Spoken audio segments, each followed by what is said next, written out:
Report in progress. I pledge allegiance to the flag of the United States of America and to the republic for which it stands, one nation, under God, indivisible, with liberty and justice for all. roll call. Councilmember Compton, Here. Emerald Baker. Here. Farrell. Here. Happy. Excused. Keller. Here. Miller. Here. Mayor Fallon. Here. Additions or amendments to the agenda. There's a couple on 7B that we're tabling that one.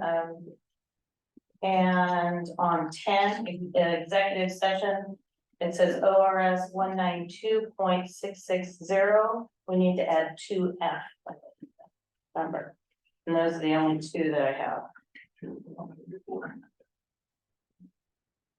Okay. So I need any other amendments to the agenda? Okay, I need a motion for the adoption of the. I move to adopt the amended agenda. I'd like to make a correction to the minutes and That's next. So on the part of his, we're just approving the agenda, not the consent agenda. oh, I second the amendment to the agenda. Okay, roll call. Councilmember Crompton.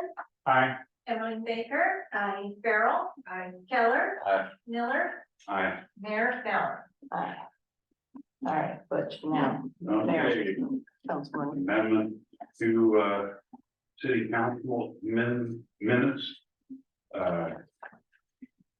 Tiffany Pruitt was left off in the attendance roster here.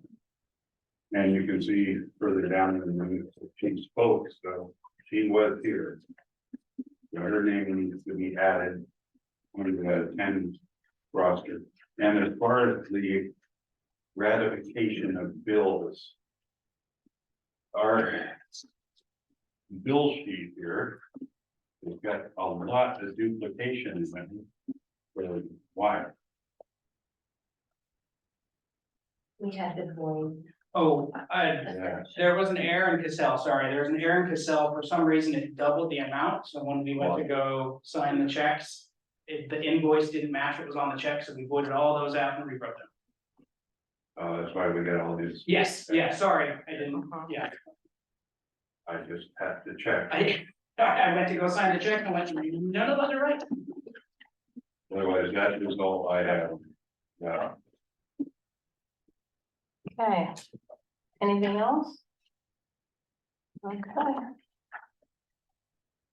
Need a motion to adopt the consent agenda with the changes from Councilor Miller. I move that we adopt the consent agenda with changes that were made. I'll second the motion. Roll call vote. Councilmember Compton. Aye. Emerald Baker. Aye. Farrell. Aye. Keller. Aye. Miller. Aye. Mayor Fallon. Aye. All right, public hearing. No public hearing. Okay. Action items. We are going. 5A, approval resolution of 1491 electrical rates. Resolution number 1491, electrical rates. After reviewing our current rates, COSA and Department of Finance is leading to staff and council. EES Consulting proposed increasing rates to our electrical system over the next 3 years, starting October 1st, 2023, and increasing again on October 1st, 2024, and again on October 1st, 2025. EES Consulting presented preliminary proposed rates at the July 24th and August 14th council meetings.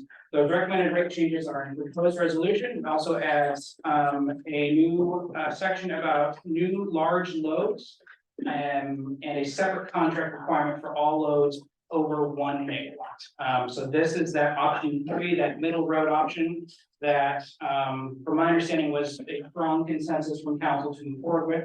So this is the official adoption of those rates.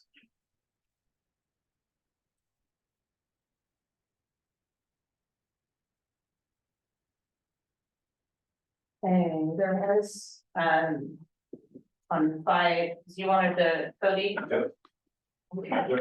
Yeah, you could. Say your name.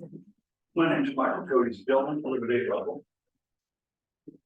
Well, I've sent a lot of stuff to you guys regarding the resolution 1194 and then also 1239. The 5% and the 2% that rainbowed out on June 30th, 2014, those are all illegal. The law makes it clear, we've gone over this, that you can't use revenue of the utilities for any other municipal purpose. I've got Porter Tiffany here, opinions from the appeals court, Hunter Roseburg here. Also Carruthers versus Port of Astoria here. But also make that clear, it's also a constitutional violation for you to supply the port. Like buying the substation, if that's what it's for the port, because no county, city, town, or other municipal corporation by vote of the citizens or otherwise shall become a stockholder in any company, corporation, or association whatsoever, or raise money for or loan to the credit. According to Constitution Article 11 at 9. There's also other Oregon constitutional amendments on it too. But I gotta commend you guys, you did a good person to set the rates. All of his rates are wrong because of the information he had. That just by what he said in the minutes, by the rates here, you can just on the third option you're doing, the 5.5%, the 4.5%, and the 4.9% would be covered if you stop this theft of our revenue. Period. You don't have a choice but to stop it now, or you're gonna have crimes of all the way down from here. You violate compliance with the rate statutes, you're in violation of enforcement of the statutory requirements of the rate statute. Rate set in accordance with annual expenses. You do have a big deprivation of our rights under color of law, which is big time. You go to prison for 10 years in the feds. It also amounts to racketeering, RICO. Right now, there's so many violations of it. I've already talked to somebody about it. It does fit RICO. You don't have a choice but to dump this here. You can declare everything that was stolen in the public good, as I read it in the case law, and I've already went over this with somebody else that has more knowledge than I do of the law. And declare in the public interest, but you gotta get rid of this resolution right here on the 5%. Gotta go. It's a violation of the law. If you set these rates right now, you're gonna trip our own charter. Where you can't create a tax. This is gonna create a tax. Now, I'm sorry, Brad Lorraine. Lance Masters, Randy Holmstrom, and Kerry Brad, kick this can down the road to you. But I sent you all the video on it. You should have had time to watch it. But it's now your problem. How are you gonna do it? Or we can go to court and you have to pay it all back, and that's when you just incorporate the whole city. You're gonna lose everything. Plus, you're all gonna be held responsible for it yourselves, personally. So, that's the law. You've read it in the court opinions I've given you, and there's more. I got a whole file of them, that high. You don't have a choice. So, it's time to put it into this parade. If that's over. All right.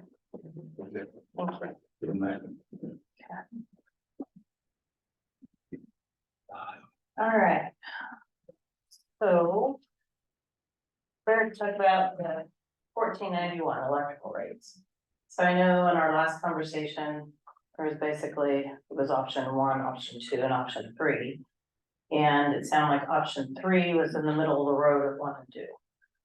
I know it's a little confusing. But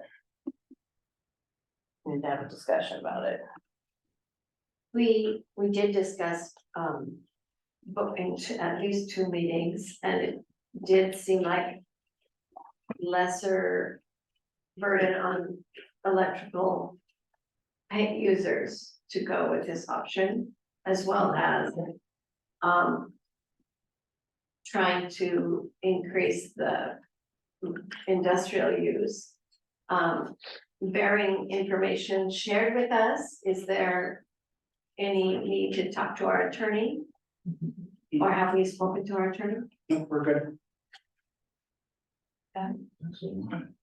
I motion to approve and adopt resolution number 1491, setting electrical rates for the city of Cascade Lodge electrical utility and repealing all prior electrical rate resolutions.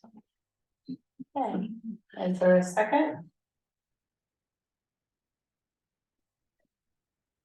I second the motion. Okay, discussion.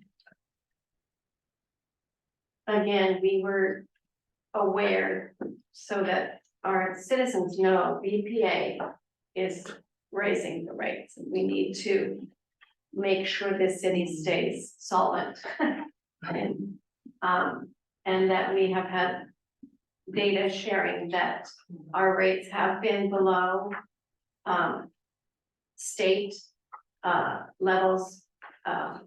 And so while it feels unfortunate to have an increase, it feels necessary for our budget. We went through the budget process. We saw how tight our budget is. I know, Councilmember Farrell, you brought up some good points in the last meeting on if we didn't ask enough, then it wouldn't cover things. And then we didn't want to go the other way, and it would be too much of a rate increase and too much of a shock. For business. Right, so the option 3 is in the middle of the road. That's this resolution. Jordan, have you gotten anybody, emailing you about it? I haven't seen anything. Councilman Miller, do you have any comments? Well, it's always difficult to raise rates on people. And we did the best job we could on making sure we protected the residential customers. That was our. I know, Cody, you don't like it. Doesn't matter, yeah, Yeah. but that's what we did, and it's unfortunate because a lot of communities, what they do is they cut their heavy industrial people, their rates on now to attract business. And this one puts a heavier burden on heavy industry. So those that come into town that are coming in and using over 1 megawatt will be charged quite a bit more than the residential customer. So this council will look at after protecting the residents first.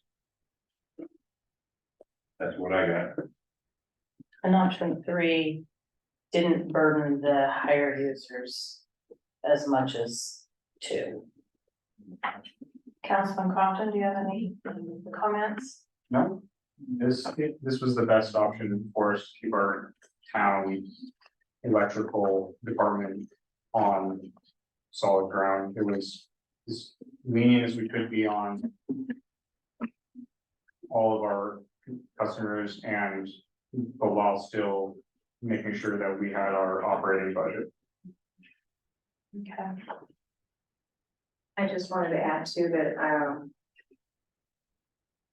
that it was better, I think we all agree that it was better to do an increase in increments rather than do the whole thing right now on everybody. So that's why it's spread out over the years, so that we're not hit with $50 increase on the bill all at once. Right, okay. Well, it's been it's ready to approve in a second, and we've had discussion, so roll call vote. Councilmember Compton. Aye. Emily Baker. Aye. Farrell. Aye. Keller. Aye. Miller. Aye. Mayor Fallon. Aye. Resolution 491 passes. Okay, and next, appearance of interested citizens to share a variety of perspectives. I'm just gonna go in order of here the way I collected them. All right, so Courtney. New garbage fee. That's what I'm doing. It's not even. That's okay, there's fun. And I just want to kind of remind everybody, I know their tensions are high and stuff, but if we could keep comments to. Like, it helps for who's ever speaking, whether they're here as a citizen or up here, it's just out of respect for everyone. If you have side comments, just take them outside, that'd be great. All right, say your name, you don't have to say your address. My name is Courtney Barrowman. And you have 3 minutes. Alright. So I'm curious on who instigated this change, whether it was Cascade Locks or Hood River Garbage on this new rate increase. And my understanding is that if Cascade Locks instigated it, they're creating a new fee, and according to our charter, chapter 8, 32.4, all new fees must be voted on. I feel like just because it has been labeled as a rate increase as opposed to a new fee, does not in fact make it a rate increase. This is a new fee and this needed to be voted on. And the fact that you guys took the vote away from the public is very disheartening for inner city council members, for a lot of people in our community. I'm here on behalf of a lot of people speaking. And I'm curious on what we can do about it now, or if anything. Yeah. Or what steps need to be taken to make this stop. Because that's what I'm about to do. Okay. Good, I guess. Your comment? I think so. Okay. And community awareness. If I may, I'm Ken Sewell, let me add a short videos picture here. This is a picture that I took July 18th. I showed it to several people, a couple of city council members and whatnot. I was told that this, at the time, it was just a tent. Well, then I was told that it's not on city property, that it may in fact be on the railroad property. Well, I have a lot of problems with that now, because now that tent, you guys can see this, that tent is now, looks like something we always see. Just pass one. Oh. Okay, go ahead. This mess we see is now what we see in downtown Portland, Troutdale, and whatever. My problem is now is who's gonna clean this up? With fentanyl on the rise, you guys gonna send a city worker down there to pick it up? And risk his health? This should not have happened. This should have been dealt with at the very beginning. Get your stuff when it's small before it becomes a bigger problem. I'm not sure why, and I've been doing this for 5 years, our neighborhood watch. I'm not sure why it takes so long to even get a reaction. Sometimes we don't even get a reaction. So I'm gonna try to be nice. Like I said, tensions are high, Yeah, you know. People in here take these positions that they're in because they want to make a difference. Let's see this difference. This doesn't help, guys. This doesn't help. Okay. We've already turned in one set of license plates for a car that's being in from Portland. The guy brings cars out here, strips them, the ones that on White Road, that's been called in, that's been marked, they're getting it out of here probably next couple of days. There we got plates for another guy who's been doing it. So, I mean, we're trying, but we need more help on this stuff. You know, I'm not gonna go down there and clean it, to be honest with you, especially with fentanyl. You get that, you breathe that stuff in. For one, he's gonna know that one of us are down there cleaning it. You know, I'm not gonna put my life in, in jeopardy. So I would like, I like more response, when you guys are getting these things, when you guys are hearing about them. Get on it, do something. So, I mean, because this is our town. I don't want to see our town turn into a Portland. Same, you guys come from big cities, you guys know what I'm talking about. So, just a little bit of help. That's all we're asking out there in the neighborhood watch, just a little bit of help. Okay? I appreciate it. Ken, did you say this was around the railroad tracks? Is that what you? Yeah, it's right down behind the post office, actually. At first, it was just a tent. And now it's a lot bigger. The other thing that really concerns me is it's really hard to see in the picture. There are 3. There's only 2 right here, picture 1.5 actually showing. There's a 5-gallon bucket. There's actually 3 of them down there. My problem is what's in that. Is it biohazard? Anybody in here know how to handle biohazard or chemical stuff? Yeah, you guys want me to check it out? Okay. See, my point, All right, it should have got to this. Okay. I appreciate it. Thank you.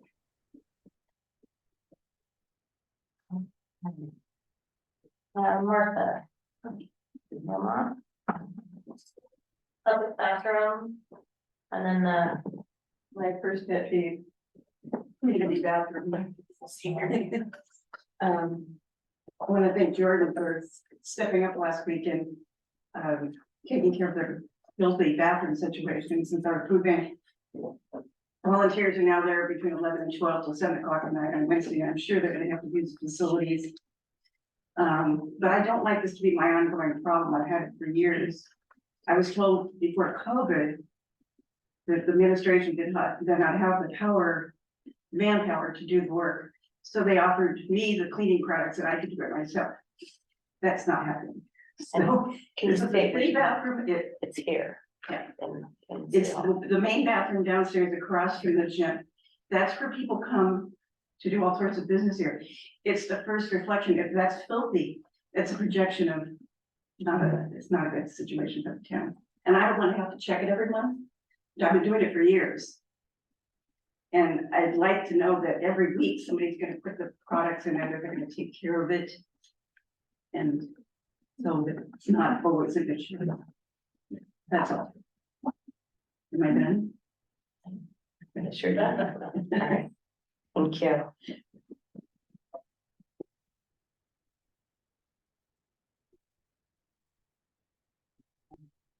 Debbie, fine.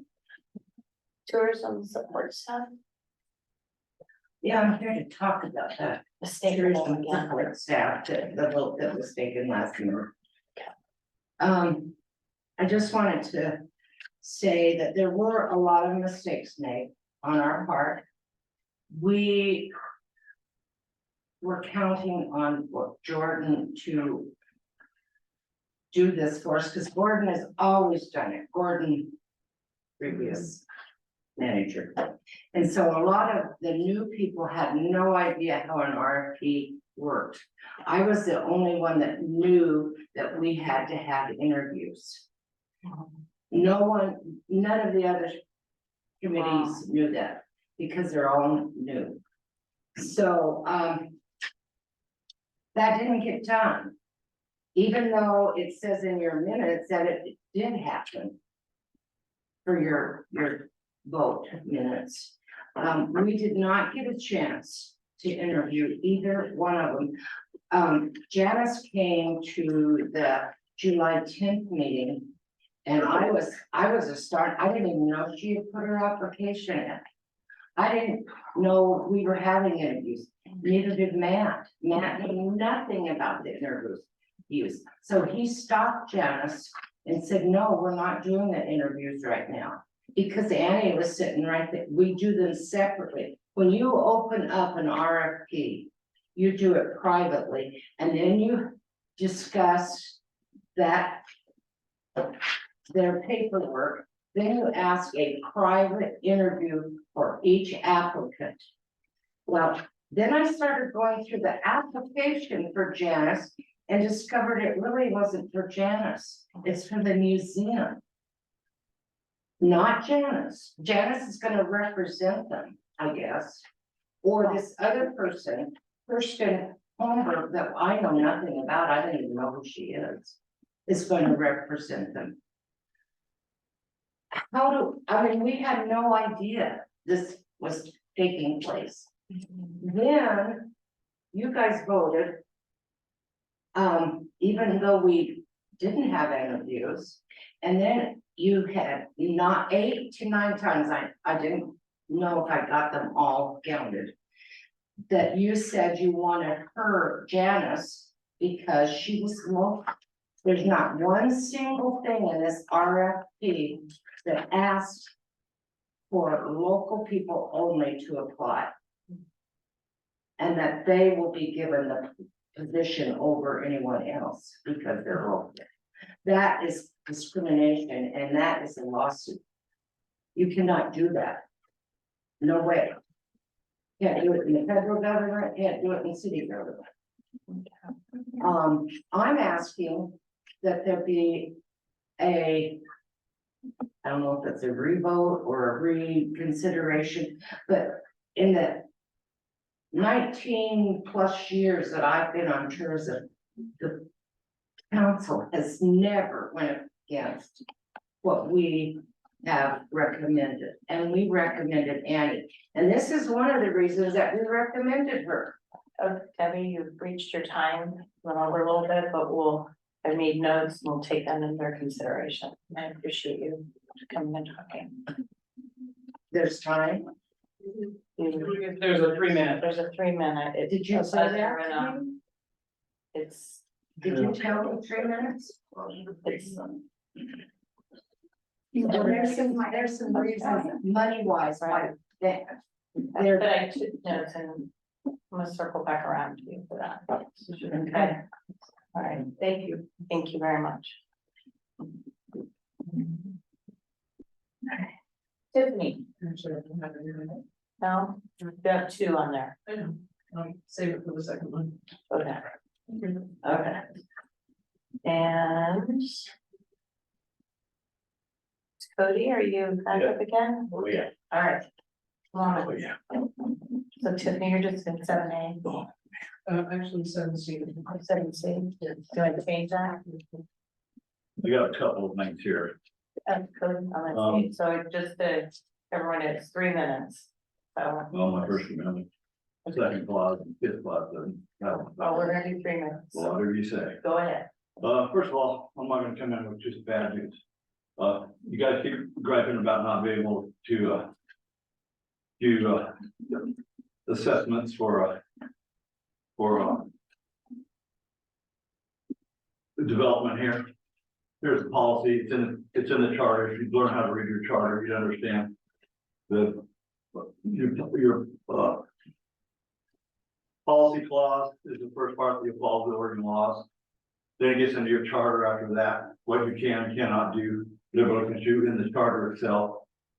The law's already set up, here's the policy to set your rates for this urban growth. All that, special assessment, all that, I'll leave that with you.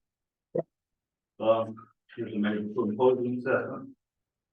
Basis of assessment, all that's right here.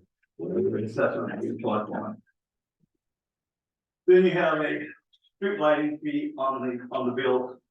It's not done in accordance with the law. You also have these the sewer bill, the water treatment bill, these loans can go before the voters. That's a violation of our charter. Then we have the theft of my interest on my deposit will not stand. That is Consumer Fair Credit Act violation. It also violates the utility regulation laws. You're to self-regulate yourself in accordance to these laws. The state gave you that permission.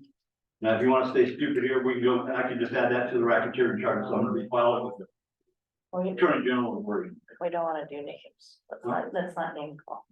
Who am I calling names? I'm not calling anybody names. I'll say what I want to say, period. You don't control my speech. I'm not done. My constitution protects that speech, even if it's at the end.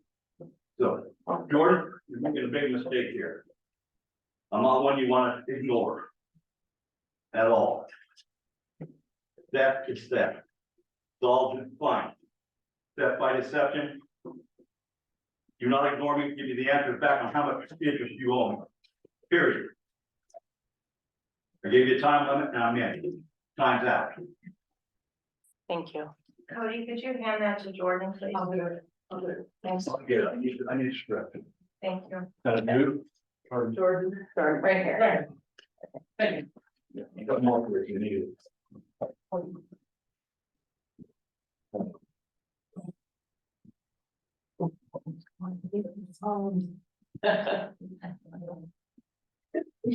just gonna wait. I've been that gallery before, so don't worry about it. All right, anybody else need to silence their phones? Okay, any other appearance of interested citizens? Any other? Nobody online. Okay, that's both gonna be right now. Okay, so the next one is 7, reports and presentations, city committees. No reports from city committees. I will note that 3 members of the tourism committee did resign. Okay. Put it out in my newsletter that we have 3 open positions. Okay. Read it. The 3 were, Harry. Starts with the T, I can't remember his last name, Antweet and, Matt. Matt Kelly. Yeah, Matt Kelly, sorry, yeah. Yeah, you're right. Okay, And that doesn't say something. well, let's keep our comments. The team gallery list. All right, so any other city committee, so we're good, then the short-term rental, we got that, and then, so we're on the city administrator Bennett Right. board, and then. Tiffany, you wanted to talk about 7C? Yes, but he has to give his report first. I'll be quick. So I do have the crime stats for May, June, and July. I got a minute to compare them. So May of 22 and 23, June of 22 and 23, and then July of 21 and 23. I did not get July of 22 from the sheriff's office. I did reach out to them, had not heard back. So that is for review. Haven't really seen, I mean, if anything, he's going down. No, Well, I haven't seen. it was up in a couple of them. Percentage. Overall, calls are going down. Yeah. McCord Creek, I don't know, apparently this had been on the radar for a while, but it never got passed on to me, so I don't know if this was brought up to council previously. McCord Creek eastbound on 84 is scheduled to be replaced here in a couple of years. We have a power line that runs underneath it and then actually through the westbound one. I don't know what engineer designed that. But ODOT is gonna make us move our power line because we don't have a right. So looking at how much is that's gonna cost, and if there's a grant we can get to underground some of our lines. That's in the works. Again, I didn't know what council knew about that if at all. I reached out to our auditors for council's request about the community funds. They did mention, preferably, they give receipts, we reimburse them. They, as auditors, are open to, giving the money up front, providing they do provide an explanation and receipts after the fact, essentially. Be nice to them, give them a chance. If they fail to do it, then they don't get any money next time. So, as staff, we all disagree with that. We are all for reimbursement based only, just for the tracking system, less liability for the city. But it is up to council how we'd like to proceed.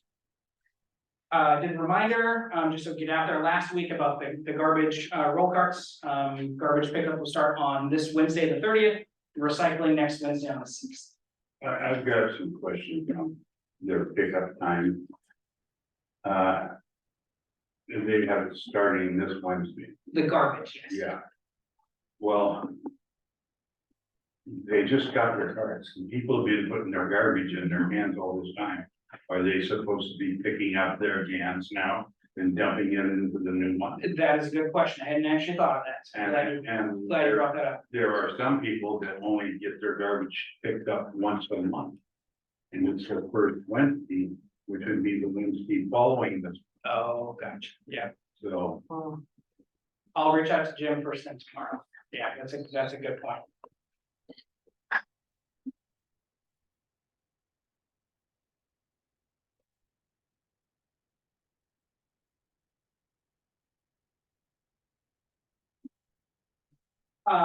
The next point about Good Life home buyers, when I talked to them last week, they were looking at scaling back to below a megawatt.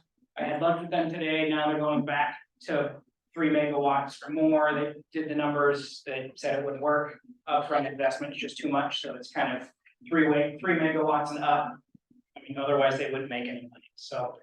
I did tell them about those here, about the finance, the rate being updated today, but that's completely separate from any agreement council would make with. Good Life, yep.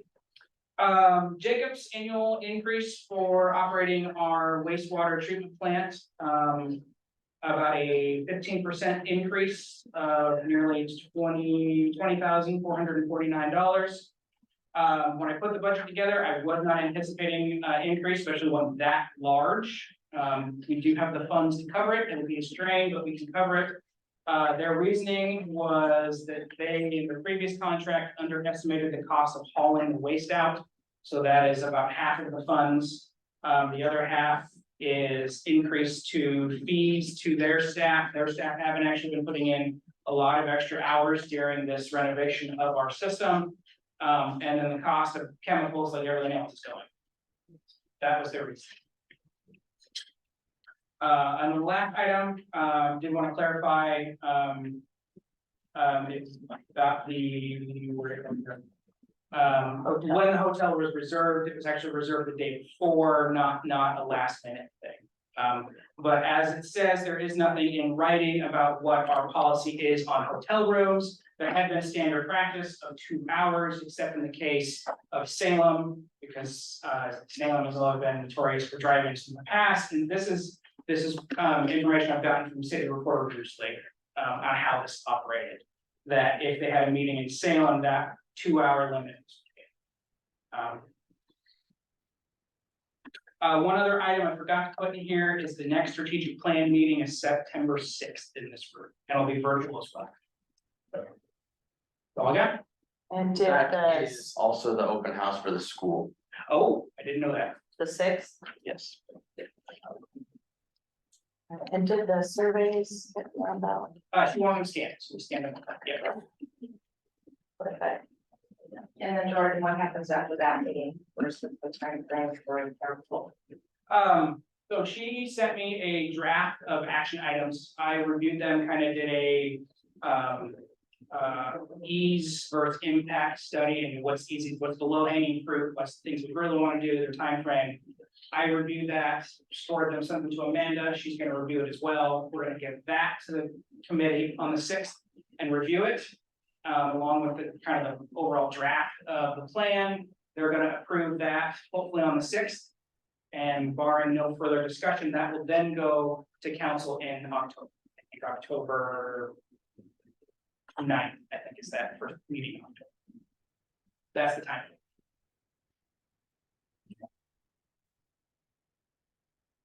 Thank you. Now, on this hotel reimbursement, you said it was prior to the date.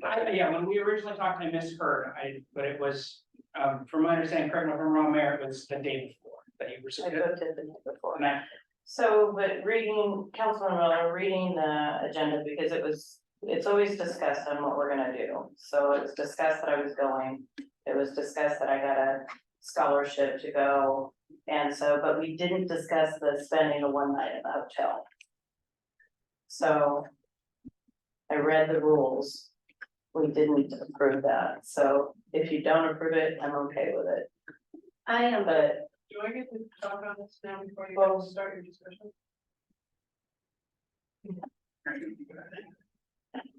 With the improvement resident of Cascade Locks, when I saw this item in the city administrator's report, I was really kind of appalled. 20 minutes is not very far to drive home. And the way it was presented was that the mayor had been there for until midnight and didn't feel safe to drive home. As far as the residents of Cascade Locks, that's not their fault, and it's not their bill to put. There has been an unspoken rule of the 2 hours. What he has said before is because it wasn't in writing. Personally, I feel that the policy should be 150 or maybe even 120 direct highway miles. And should have to be pre-approved by the council with the up-to-date line item budget presented along with the request and possible future conferences that the mayor and the council wish to attend to see if it is in the budget. Weather shouldn't play a role in this discussion because if the weather's gonna be bad, then the meeting's most likely gonna be canceled. And if a mayor or a councilor is signed up for a meeting and it looks like the weather's gonna be bad, that's gonna have to be a determination that they're gonna make because they can't push the budgetary burden of housing and feeding them for who knows how long, waiting for a storm to pass on to the citizens, especially nowadays when we have Zooming. I understand networking is great, but you can't do it at the cost of the citizens who are. In addition to having their trash rates raised, they're gonna have their electric rates raised, which is gonna bring rate raises and increases for water and sewer because they're gonna be paying more for electricity. So I mean, you just can't expect that to be passed on to the citizens. The ICMA has a code of ethics, which is for the city administrator, and the mayor also on the mayor's council page also has what a mayor does, and it says that the mayor is the chairman of the board, they structure meetings, bring city business to the table, execute it with honor, integrity, and dispatch, typically with good humor. So 20 minutes away, I've never heard of any company paying for somebody to be able to stay in a hotel that's 20 minutes away from where the person lives. The forms is recent. hang on, we will give you a date like this. So, do you guys see me? Martha's up, Dave, sorry. A day or two prior to that, I had a conversation with Mayor Fallon about another subject, probably the museum. And she mentioned how late she would be networking at the meeting. When I had a question, I said, what time do you have to start the next day? She said 8 a.m.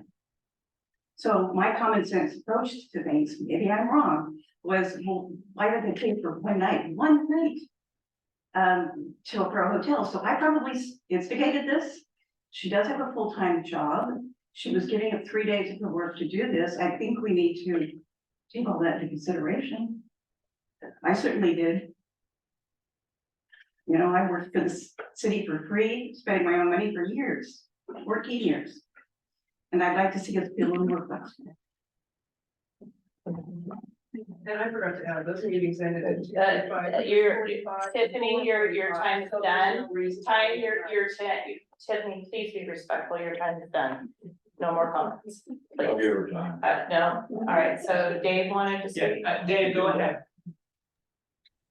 Yeah, hey, I just wanted to say that you know, it's kind of interesting that there's a topic right now of the mileage and the distance. For the past five or so years, the Port of Cascade Locks has done meetings in Cooper Spur, and they paid for all the commissioners to go up there for 3 days.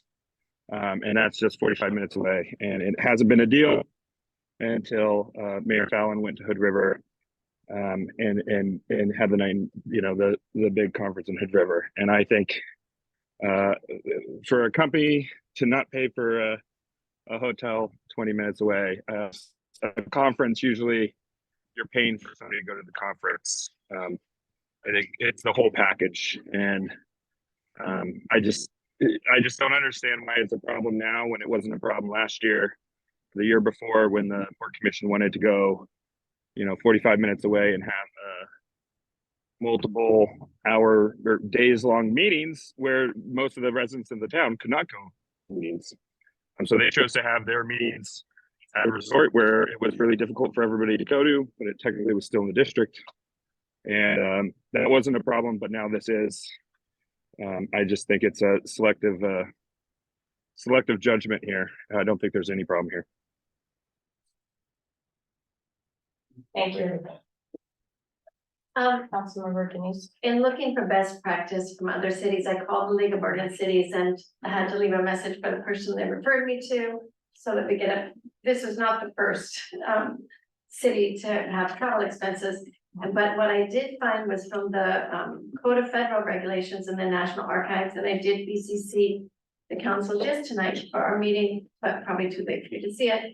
And they are saying per diems or actual expenses are valid when travel status is more than 12 hours. Travel status beginning from when you leave your house till when you get home. And that is when I would say having an 8 o'clock in the morning meeting and 8 o'clock in the evening roundtable discussion with not only city officials, but the governor, officials from the state, and having been to some of these roundtable discussions and knowing how important and valuable they are. I too would encourage that Mayor Fallon, who makes no stipend, it's the first city I've been on a committee or volunteered with where the mayor makes no stipend at all.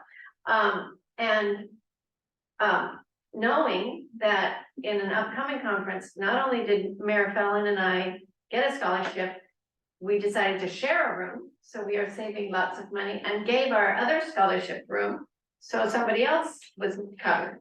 So people don't know the cost savings that Mayor Fallon is trying to do.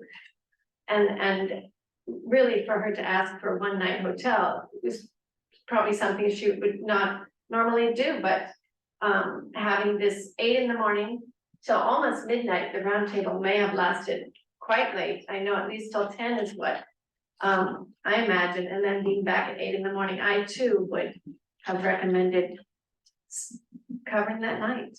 And according to the National Archives, and we need to write better policies, so it should probably be on the agenda. We have lots of policies that could be tightened up. It says, who can approve my request for expenses? Any official designated by the head of your agency.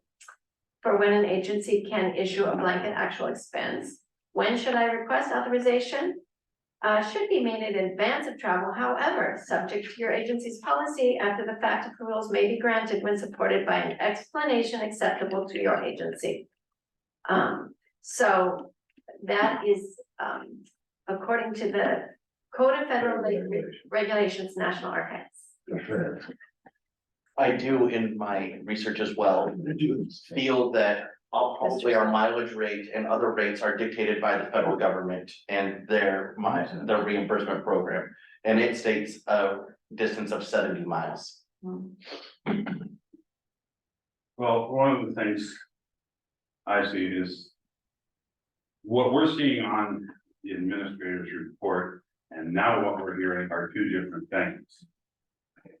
And if you look at the Oregon Mayors Association schedule, there was nothing scheduled for at night. When we go to LOC meetings, if we have anything in the evening, it's scheduled, it's there on the schedule. The OMA did not have any evening stuff scheduled, and the Thursday and Friday meetings ended by 4 o'clock. So she was there maybe 6, 7 hours. Not Actually, 12.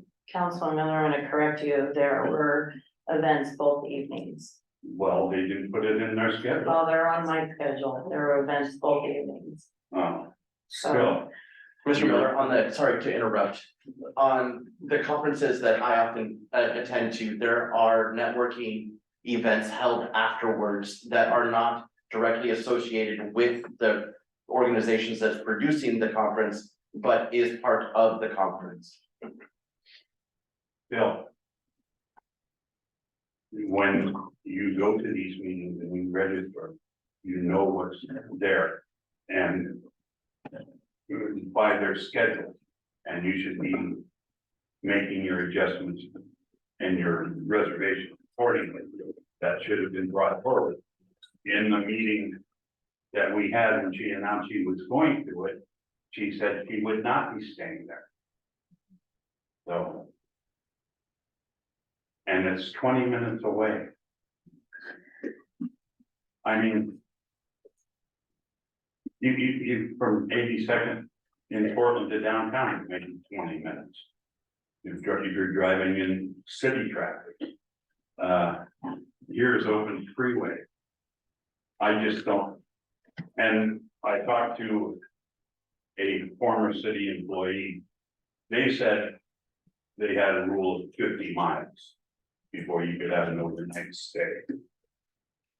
If you know things are going to be late like that, you know, you leave on time so you can get back. You don't stay till midnight. And networking stuff, most of the time a networking meeting only lasts a couple hours, not till midnight. Once you're going up to midnight, it's partying. You know, Mr. Brown, I am struggling with this incredibly. I cannot tell you how many bus rides I've ended up at Hood River Valley High School well after midnight. Expected to be at work at 7:30 in the next following morning. And I do it, you suck it up, you do it, and so I struggle mightily with this, and the federal government says 70 miles. But I also understand the importance of networking, I understand how important that is, So do and I. how valuable that is, and how often you get into a conversation with a person. And you are making an incredible connection that is going to be valuable to your city or to your organization that does last, because yes, maybe you do have a beverage or two. And you sit there and you have those conversations. Miss Fallon is not asking for reimbursement of beverages or whatever food or whatever was being consumed. It's a difficult conversation to have, Yeah. and it's a difficult decision. And I want to point out also, since the first of this year, Mayor Fallon has received $1,129.39 in reimbursement. That is prior to the ending of the budget, so this was on last budget. And that total amount is out of the $2,000 we were allowed. And I do realize that Denise and Mayor Fallon shared a room, which is admirable. Myself, I have not charged for any mileage or any hotel rooms at all. And I have gone to Hermiston, gone to Bend, gone to Seaside. I have not charged the city anything. I paid it on my own. So, I think what I'd like to do, because there are so many big topics in the world. I mean, we're talking behind it, 800 people missing. Those are big things. Those are things to get upset about. I'm okay if I don't get reimbursed for this. I didn't get it pre-approved with council, that's fine. But the social media and everything, this is a great example of what's wrong, because people think or pursue, or they think that they know what happened. This is a great example of how mess things up. You know, like the posting, what the heck is Mayor Fallon wants residents account to pay for a hotel room, socializing too long and unacceptable. You know, and then that starts a firestorm, and all of a sudden I become a commie liberals and all these horrible names, and I'm like, good God. I get up at 5 in the morning, I work, I leave the house, I get to a conference by 8, I go to the conference all day long. This is the day that was gonna be challenged. It's 100 degrees. I work with people who have HIPAA laws. I can't sit in a hotel lobby and talk about people's health care. I'm not gonna sit in my car for 2 hours from 4 to 6 before the next event starts when it's 100 degrees. Go to the event gets done about 10:30. Then there's a whole event after that. And here, this is just ridiculous to sit here and have to explain it, because somebody thinks or perceives that I was doing something.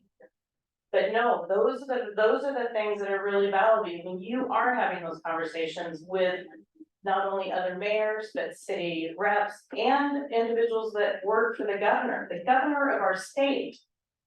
I have met not only one, but 2.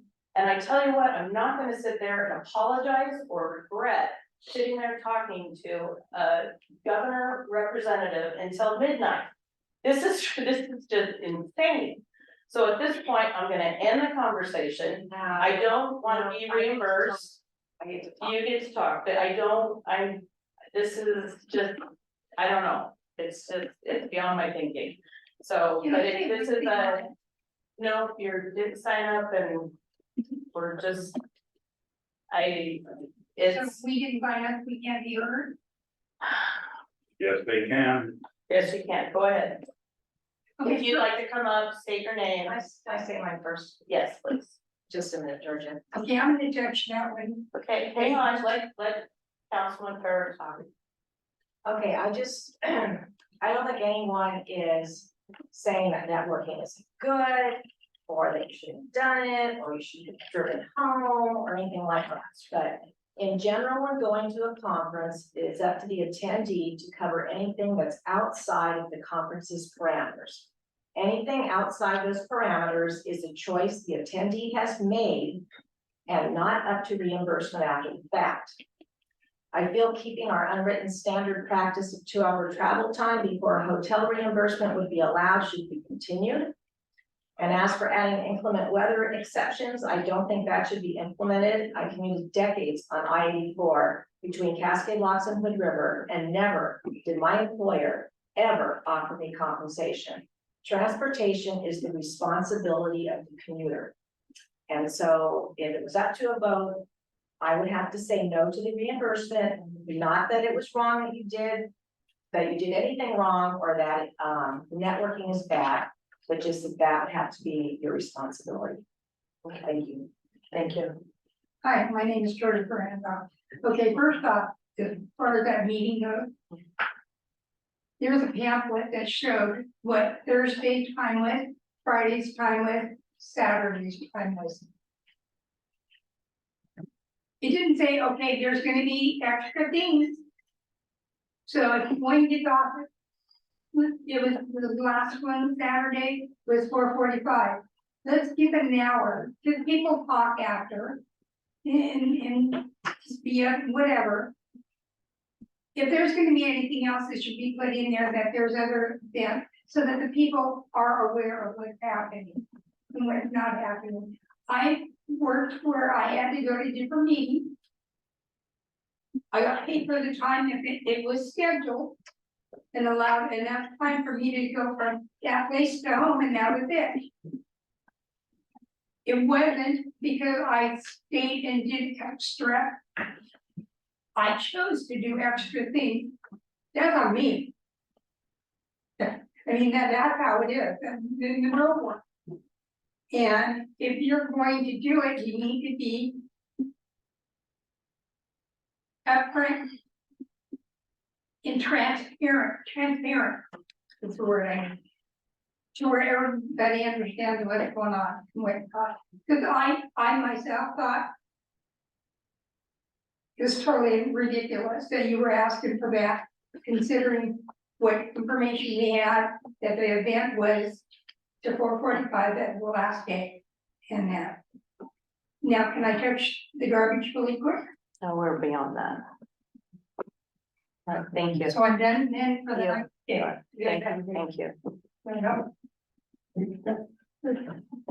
Okay. I try to say, okay, it's short. I'm glad you didn't drive home 20 miles, 10 miles when you're tired and driving. The road is not the place to be. That's where people die. You get in accidents. This conversation wouldn't be happening if Mayor Fallon had driven home and then had a car accident and died. We wouldn't be like, oh, she should have just gone to the room. You know, that would have saved her life. No, it would have been like, oh, this is a terrible tragedy. We wish she would have stayed. This wouldn't be the conversation. Charging it to the city, that's a whole nother thing, and we already talked about that. Thank you. Okay. And then just one last remark, you know, we're all different. Some of us work full time, some of us are retired, you know, and some of us are, they don't work full time. So we're just all different. But I would like to encourage everyone to, just because you do one thing, like I don't live with a family member. I do have a full-time job. And we're all gonna be different. So to kind of go back on what you said, Sean, just one last thing is that if it was any one of you and I knew what you were going through, I would say, please stay at least one night. So you can work and rest and everything. Please do it. So, but I think that's the end of the discussion. Otherwise, it's like beating a dead horse. So let's not do it and let's move on. So to end my report, we should clarify our finance policies. So, agree with that. Okay, I agree. Yeah. I agree. Okay, any other, let me see, other matters? Mayor knows.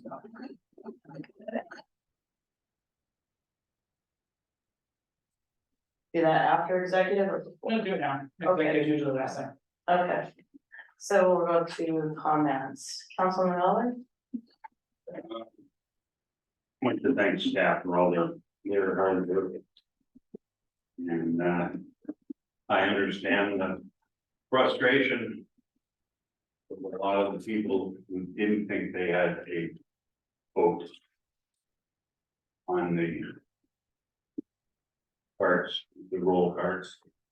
And a lot of people are upset that especially that the garbage cart looks so small. Myself, I did not vote for it, not because I didn't like the roll cart, I actually would prefer it. I did not vote for it because I did not think we used the proper procedure in passing. I believe we had violated the city charter in doing it. That was why I voted no. For tourism committee, I would move to have a reconsideration of that approval of Janice, because reading the RFP now and seeing that they did not have an interview, that made that process not legal. Also, when I read the packet and stuff, and I saw the third person in there, I thought she was a separate person. That we had 3 actually going for it and not 2. And then the fact that the 2 are combined and it's being used as for the museum, I think that presents a problem. Especially now that the port wants to hire Janice as a grant writer, and they were wanting to hire her for 25 hours a week, 15 hours as museum. So that changes her status with the museum. So I would like to make a motion of reconsideration, which I am allowed to do since I voted yes. And that we reconsider that election. And the process that was used in that.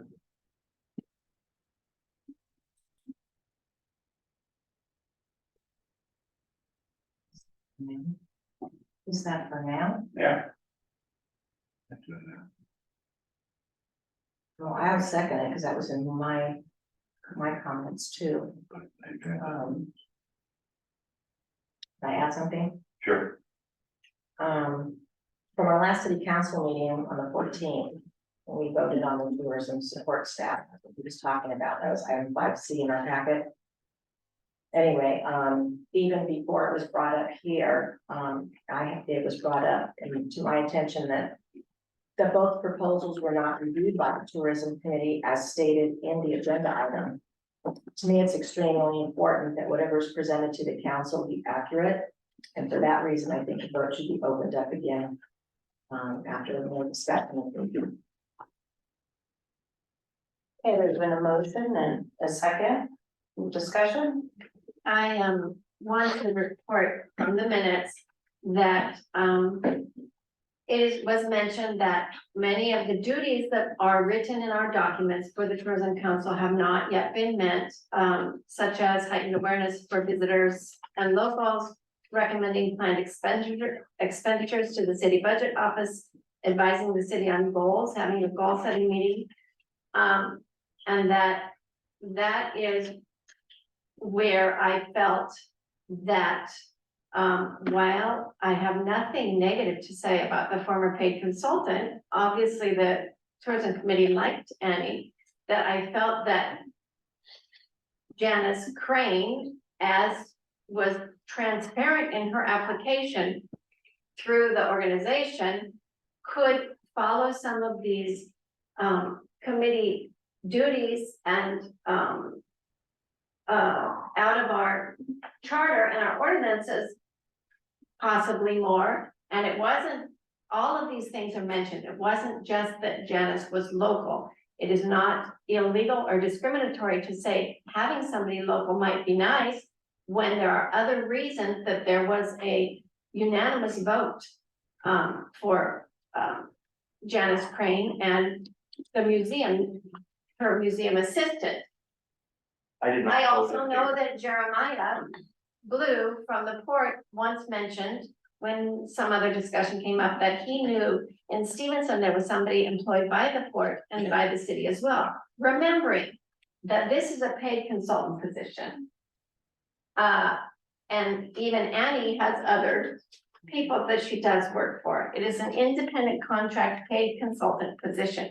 It is not an employee of the city. And Jordan can correct me if I'm wrong, so that we would expect that consultant to have other work. I felt really happy that it was a unanimous vote for Janice. And on the other hand, we have to remember that according to our guidelines, any committee is advisory. It is, nothing they did was illegal because it is the city council who votes on these determinations. It is the city council who approves the paid consultant, who approves any kind of spending over $2,500, which a paid consultant is going to be. So that is part of why I felt that maybe some of the duties weren't being met, because if there wasn't an interview, then there was a lack in the tourism committee's protocol, not on our part. But if they weren't following the documents, then therein points to me that obviously maybe they weren't aware, they weren't not knowing what the whole goal is beyond spending TLT funds.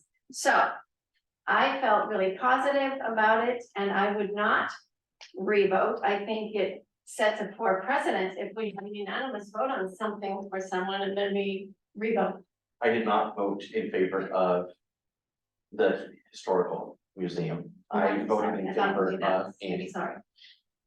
But I would also like to add, my perspective is throw this back to the tourism committee, say, figure it out, what do you want? And then give us a report on why they want it. It was my understanding in the packet, my reason for voting for the original consultant was that they approved it 6-0. That's who they wanted, that's what they got, is what was my word. If they didn't have interviews, they didn't have discussion, they didn't have votes, they didn't do any of this, that's on them. Send it back to them, tell them to do it, give us a report on what they want and why, and let's have a vote. Councilman Keller, on the second motion, it says you did vote. Yes, because I did not have another option to vote. Who was I supposed to vote for? Well, abstain or no, I believe you and Pete Happy voted for Annie. Yes. originally, and then unanimously for, yeah. And the museum. Can I clarify kind of what happened? So the RFP went out, the RFPs came to me, I sent them to Matt, the committee chair, because Annie was one of the applicants to keep her out of the process. I then left it in Matt's hands as the chair to make sure the committee received the documentation. That may have been short on my end and did not follow through, but I think that's where the issue fell. That's part of the reason Matt resigned, is he's been overloaded outside of this commitment. So that may have been an oversight on my end, expecting the tourism committee to be able to handle it fully on their own. Before we get too far, I just want to say, I think we should, instead of making this motion now, we should put it on next meeting's agenda, have people talk about it. And I'm not saying I don't agree with you, I just think that we should move this to an agenda item so that we can have community consideration. People allowed to talk, because right now this is supposed to be comments, it's not an action point. This is just supposed to be where we talk about our feelings for the day and things that have happened. And May I point out that there is already a person in place who has been awarded this, Correct. right? And so might there be legal ramifications? Has there been anything signed? Yes, contract was completed, I'll have to reach out to the attorney. This seems like very bad precedent. in my. I think it's really bad precedent that you don't trust us. Well, It's not a matter. hang on, Councilman, sorry, but we really, I know, but we can't, it's like hit and miss out of the gallery. If you have something to say on this subject, which you have not spoke yet on this subject, but you gotta come up, state your name It'll be, and do that. my Cody Stillman, it would be an ethics violation for you to do any vote here at this time. This is not, you have to put this in an action on your agenda. Just fair warning. You shouldn't even be discussing that. And I want to remind this council, the contract has been awarded. There is somebody else in charge already.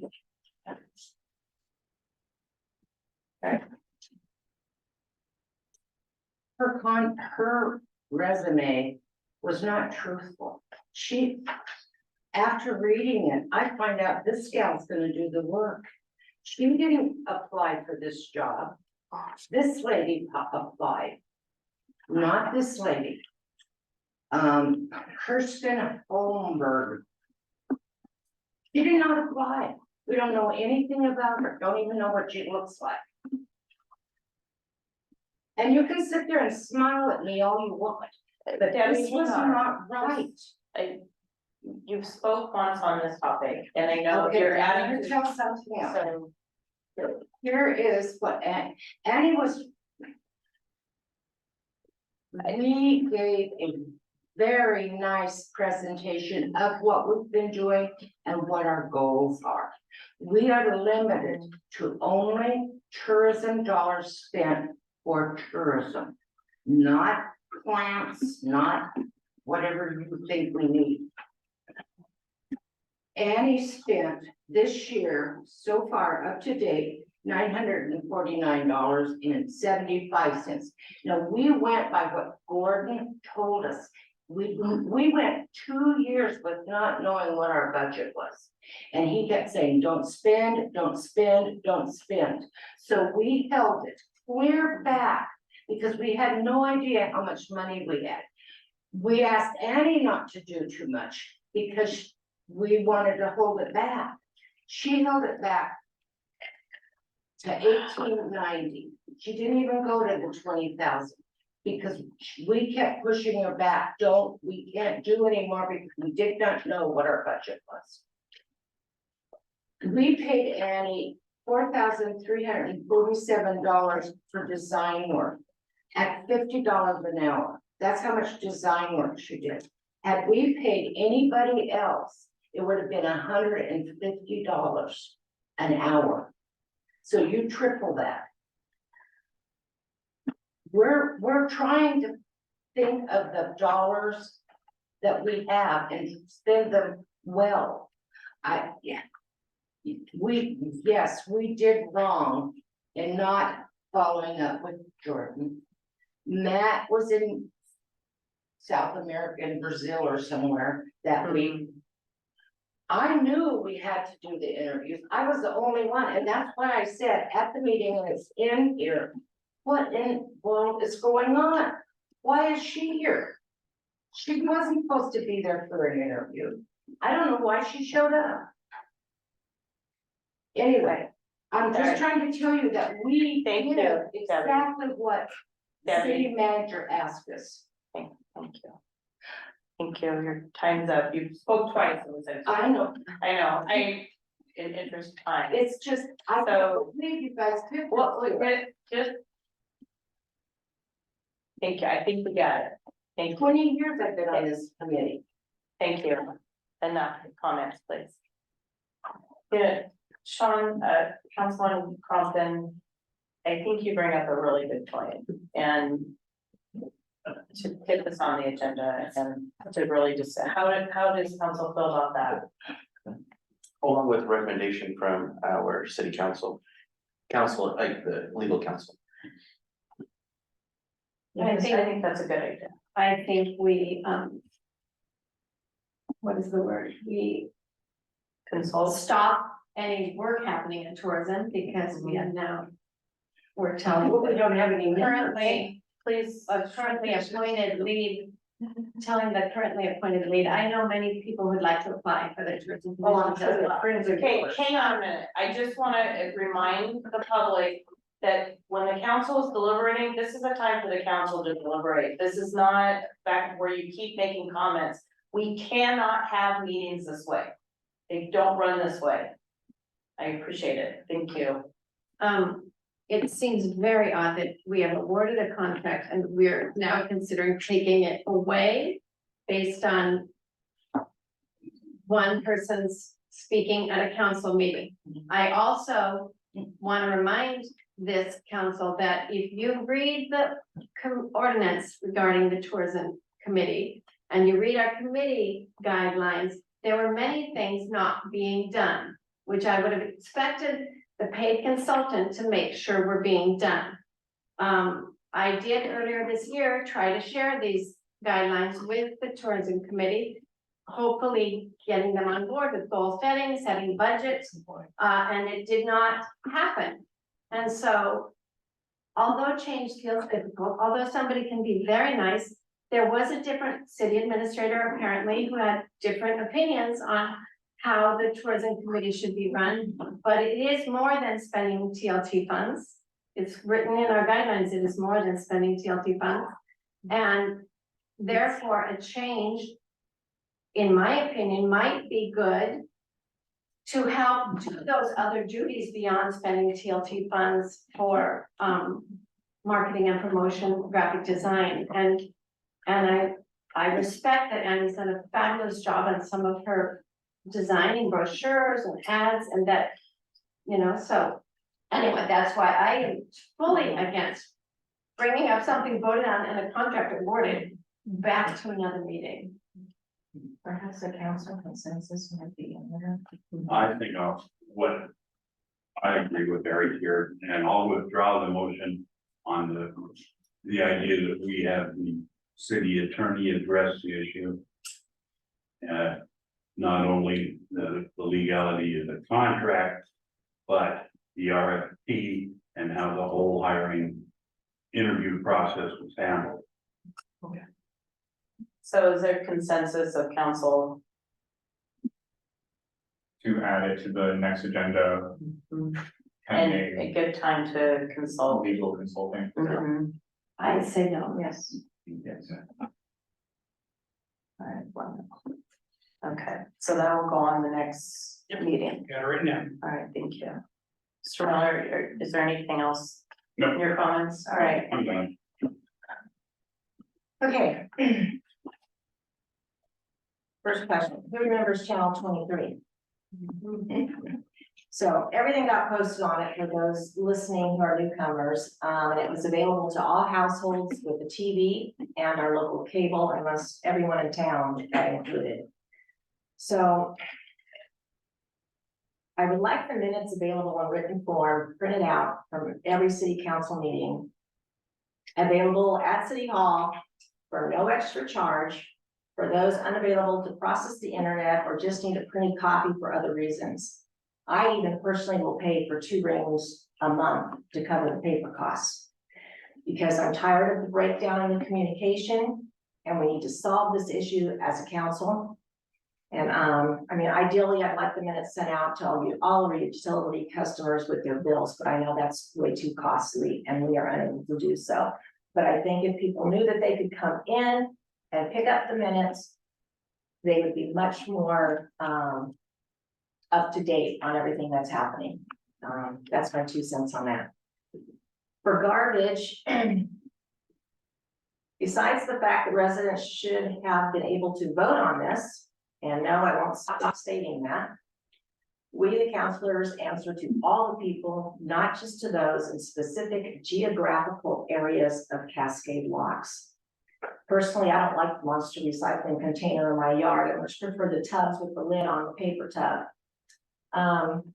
But that's where we are with that. I did have a question though. My garbage can states 122 pounds.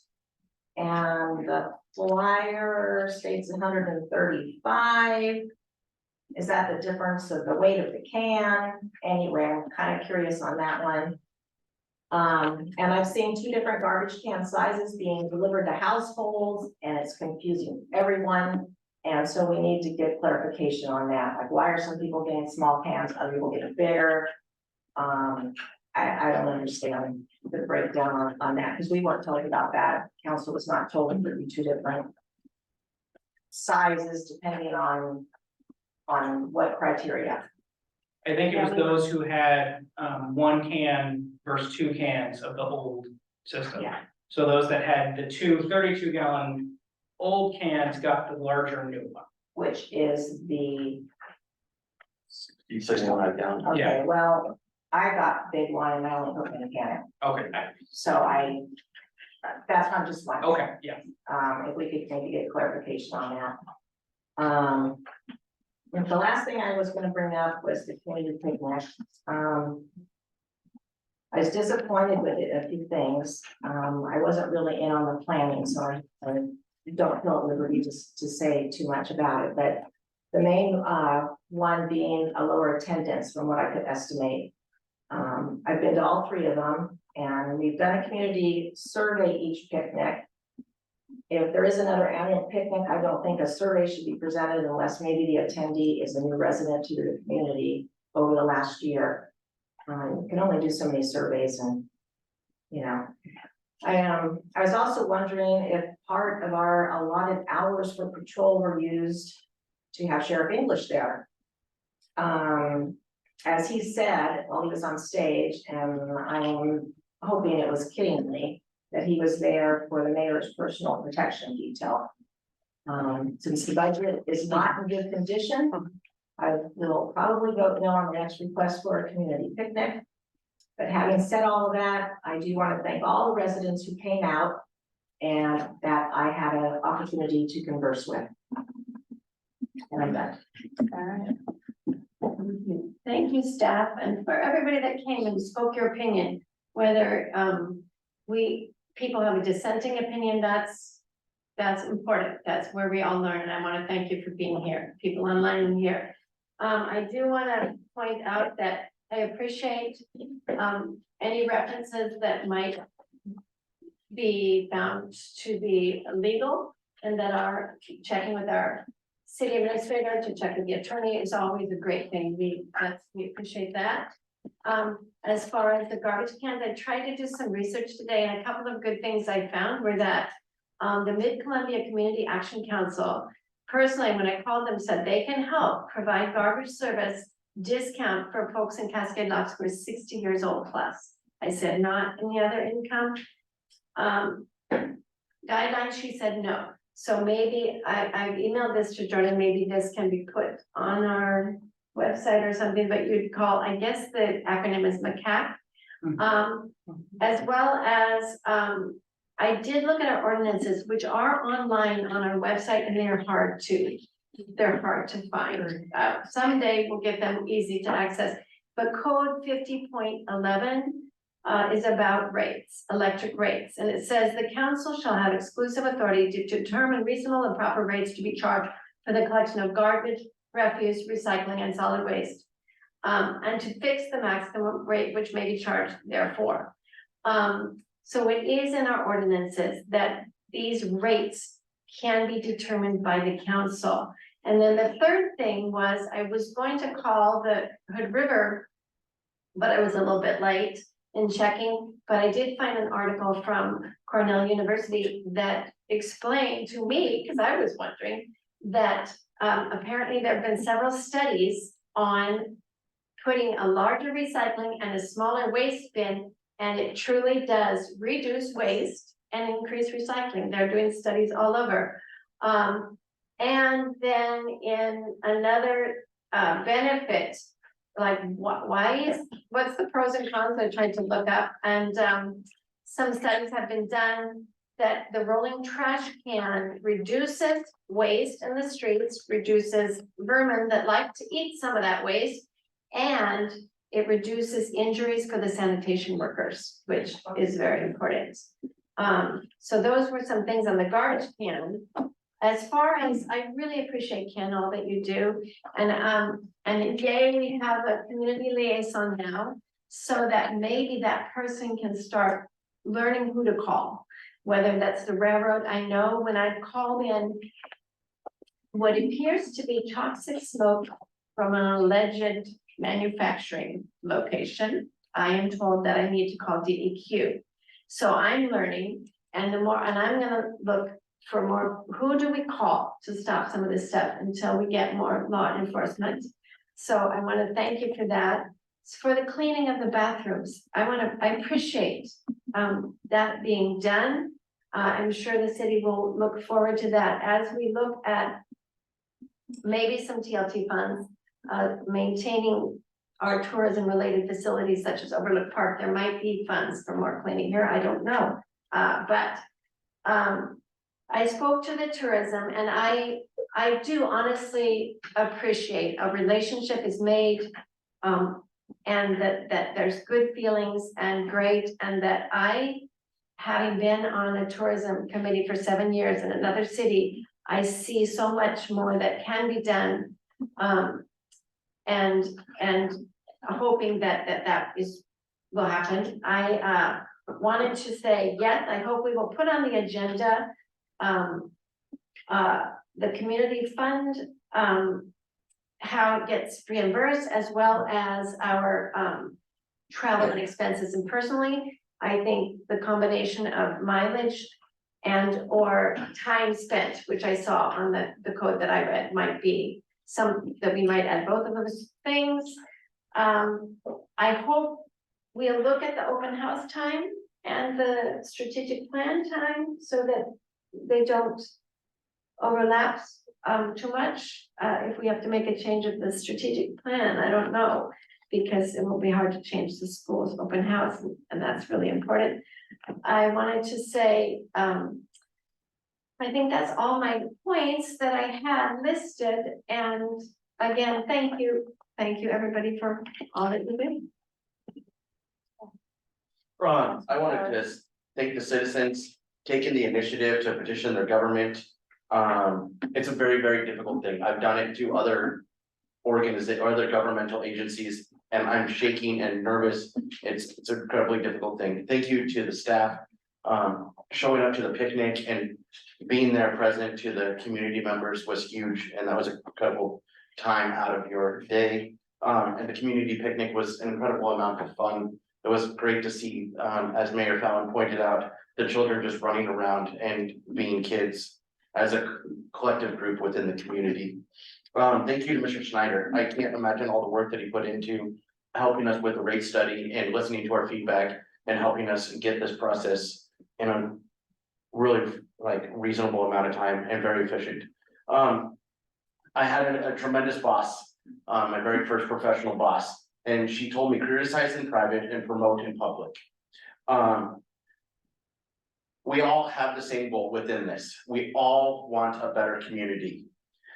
And with that, we have a differing viewpoints on how to get that. Along with our civil discourse to model civic behavior is the only way that is going to get done. Criticizing in public, especially on social media, is only going to foster the distrust among our constituents, making it impossible to meet our goals. I think we all need to understand that we're a group. We're gonna disagree. We have to disagree. But you got a problem, confront the person. Stop the social media parades on everybody else within this group. Thank you. Councilman Compton? I just want to thank everybody for coming. It's good to hear everybody's opinions. They're all valuable and valid. I want to thank staff for your tireless work. I hope you get a little bit more time off when the new time change comes. And I think that's all I have. Okay. All right. So, gosh, first of all, it's always thank you to staff. You're like the glue for everything and get everything printed and sent off, and I appreciate you so much. Councilman Color, I think you eloquently stated what I was going to say about, civil discourse and whatnot. I really appreciate everyone who came tonight, everyone was respectful, and that's what it's gonna take to get through tough challenges. And because nothing ever good comes when you raise your voice or cuss or do different slang words or accuse somebody of something which you think they've done. You know, I mean, the social media, I look at this and I think to myself, it doesn't make me mad, it makes me sad, like what has gone on in what part of humanity makes it so much for what has happened to someone to make them be so mean and hurtful? And when you're talking to people, I always look at like, what is the intent of my job when somebody's mad at me? Because but you know, what is their intent? Well, their intent is not to hurt me. Their intent was they're tired because their husband was being in the corner all night with Alzheimer's. It had nothing to do with me. But it's different when somebody is publicly trying to correct you, and what is their intent? Is to make you look bad, you know, it's just, there's nothing good that comes of that. And that, you know, if there's a problem or challenge, go to that first person, be the first person, take their call. Take the text, take the call, but if you refuse to take text or call when somebody is reaching out to you, things aren't gonna get done and they're not gonna get fixed. I mean, in our government, if the Senate and everybody said that, you know, well, because I don't like you, I'm never gonna talk to you, what would get done? Nothing. So, If it actually that happens. well, but you know, the thing is just I'm just encouraging people to, you know, agree to disagree, work through it. That's all. About the picnic, a big thank you to everyone. We did have 175 people. There was a count.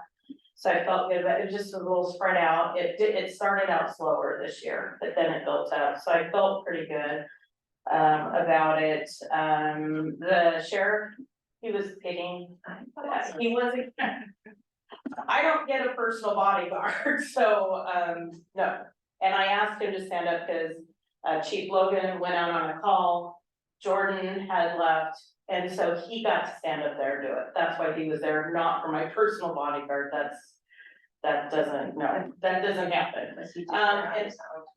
And they get allotted so many hours to do community service and do things. So when I saw him at the Hood River County Fair, I told him about the picnic. I said, do you have time? He said, I think I can get it on the schedule. And I'm like, that's great. I'm super appreciative. So it didn't impact us by any means. And I don't want anybody to even think that. I was really appreciative. We had a lot show up. And so they were great. And even he kept pulling some of the deputies' names out because they filled out surveys. And they said, well, I don't live here. And I said, well, there's a thing in there. Where do you live? And I said, do you have an opinion about Cascade locks? Well, yes. I said, then I want to hear it. So, but when the sheriff pulled out their name, he goes, I kept putting their name back in the bucket. So now that's all. I'm sorry to the guys that they called, but they didn't do that. But a big thank you to the port. Holy cow, Brittany, I mean, she's just a trooper. Janetta, Jeremiah, I mean, all of their staff, they were just above and beyond. Help set up tables, they were just amazing. Port commissioners, Carrie Clute, Rob Peterson was there, I'm missing one. Pam, yep, and Pam. He was there for a few minutes. Well, I'm on port commissioners. City councilors, Eric Keller, Denise C. Baker, Tammy Farrell, Sean Compton, Pete Happy. Thank you so much. I got so many compliments saying, I met so-and-so, I met this counselor. So they were really excited to see everyone. Thunder Island Brewing, Gorgeous Beer, Cinnamon, Brigham's, Evo Winery, Hallie, and then forgive me that her lender, I'm drawing a blank on who her lender. Harley, and it's Harley, Brad Lorraine, did Metal Art, Deb, Lorraine Studios, she donated. Hood River Prevention, Hood River Sheriff's, and And then, Bo came in from Bend and he brought amazing donations for food. And then we had 96 people on the survey. That was really, really good. And every single person was asked, Denise, you and Carrie from the city, amazing job. You guys asked every single person, did you fill out a survey? Did you come to did you come to the city hall? And if they said yes, they still got a ticket. So they were not excluded. So I feel like we're pretty good with the surveys and I was really happy with the turnout. And then we'll find that the strategic planning meeting, she'll add those in. So, but anyway, I just want to end on that. It was fun to see the kids and everything, and that's the whole reason why I want people just to come, have a burger, have fun. I don't want anything sold to them, no soliciting, for that, just come and have a burger. And we were under budget for the third year, so I feel good about that. And with that, I believe we're gonna go into executive session. So, thank you.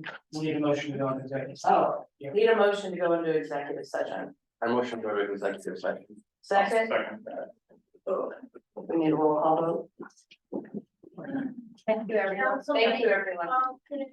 Thank you, Chief. Baker. Aye. Farrell. Aye. Keller. Miller. Mayor Mallon. Aye. So can you shut that door for me?